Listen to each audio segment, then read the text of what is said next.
On a quiet September morning in 2014, a call came into the Gilchrist County Sheriff's Office that would shatter a rural Florida community forever. A grandfather had just confessed to killing 6 of his own family members, including 6 innocent children, before turning the gun on himself. This is the story of Don Spirit, a man whose final act of violence would become one of the most horrifying family annihilations in Florida's history. Belle, Florida, is the kind of place where everyone knows everyone. A tiny town tucked away in the northern part of the state, it's home to maybe 400 people on a good day. The Spirit family had deep roots there.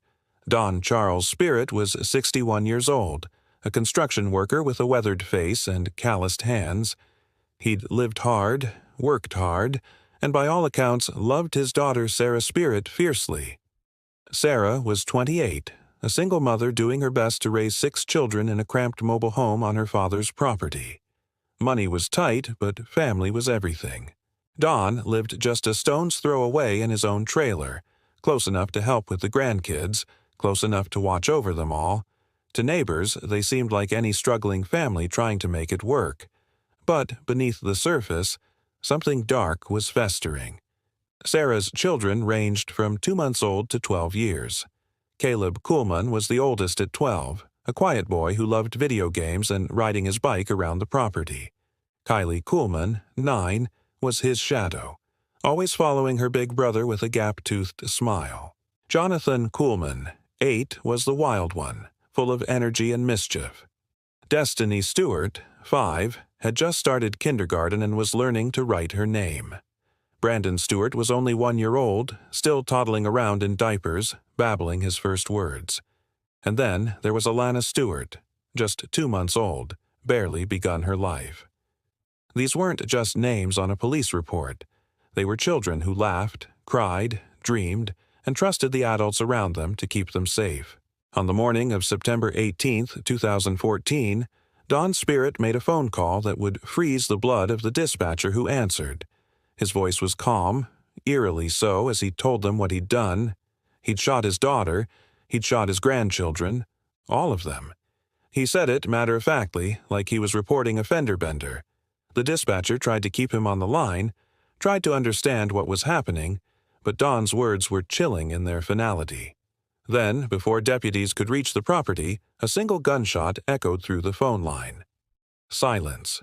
When officers arrived at the mobile home on Northeast 140th Street, they found a scene that would haunt them for the rest of their careers. Inside the cramped, cluttered trailer, 7 bodies lay where they'd fallen. Sarah Spirit had been shot in her bed. The children, scattered throughout the small home, had been killed execution style. The baby, Alana, still in her crib.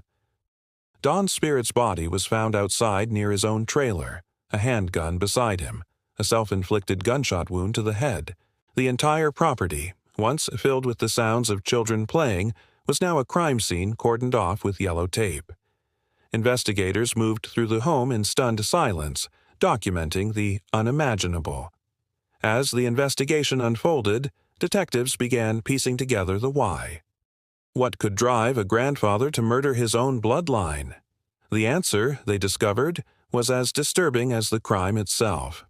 Authorities had been in contact with the family before, raising concerns about living conditions, though the exact timing and details remain disputed. Some reports suggest that Child Protective Services had recently expressed concerns for the children's welfare. For Don Spirit, any sign of losing his family may have felt like the world collapsing. In his twisted mind, there was only one way to keep his family together forever. Neighbors told investigators that Don had always been protective of Sarah and the kids, maybe too protective. He'd struggled with his own demons, had a history of run-ins with the law, nothing major, but enough to paint a picture of a man on the edge. One neighbor recalled seeing him pacing outside his trailer the night before, smoking cigarette after cigarette, staring at Sarah's home. Another said he'd seemed different lately, angrier, more withdrawn. But no one could have predicted this.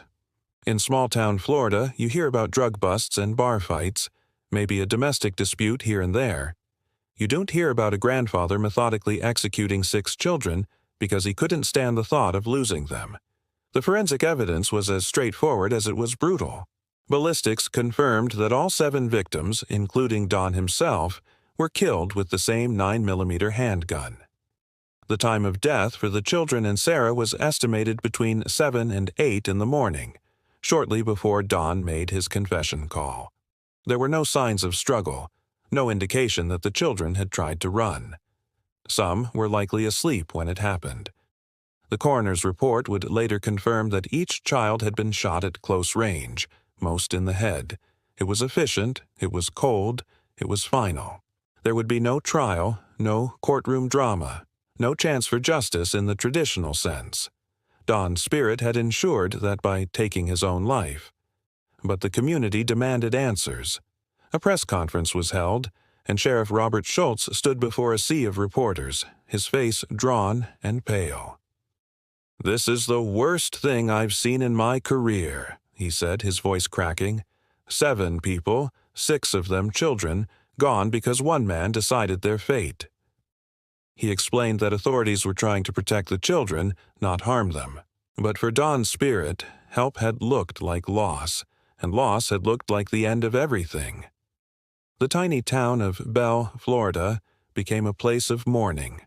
Vigils were held, candles lit, teddy bears and flowers piled up outside the property where the spirits had lived. People who'd never met the family came to pay their respects, to try to make sense of the senseless. Sarah's friends described her as a loving mother who was doing her best in impossible circumstances. The children were remembered as bright, playful, full of potential that would never be realized. One teacher who'd had Caleb in her class said, "He was going to do something great one day." They all were. In the aftermath, questions swirled about whether more could have been done. Experts in family violence explained that while it's rare, familial annihilation often happens when a patriarch feels his control slipping away. Don's spirit had been faced with the ultimate loss of control, his family being taken away or broken apart, and his response was to ensure that if he couldn't have them, no one could. It's a logic born of rage, despair, and a narcissism so profound that the lives of 6 innocent children became collateral damage in one man as final act of defiance. The case file on Don's spirit's murder-suicide was eventually closed, marked as one of the darkest chapters in Gilchrist County history. No arrests, no trials, no appeals, just 7 graves and a community left to pick up the pieces. Psychologists who studied the case noted that Don had likely been planning this for some time, that any official visit or perceived threat was simply the trigger, not the cause. The gun had been ready. His mind had been made up. And in the span of an hour, 7 lives were erased because one man couldn't face a world where his family moved on without him. Years later, the mobile home where it all happened was torn down. The land cleared as if erasing the physical structure could erase the memory. It can't. The people of Bell still remember. The deputies who responded still see those small bodies in their nightmares. And somewhere in the archives of true crime history, the Spirit family tragedy stands as a grim reminder that sometimes the monsters are not strangers lurking in the dark. They are the people we trust most, the ones who are supposed to protect us, the ones who instead choose to destroy everything in a final selfish act of violence.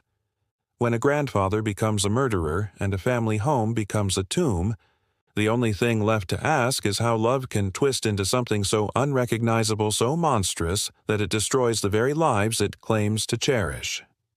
If stories like this keep you hooked, hit subscribe for more.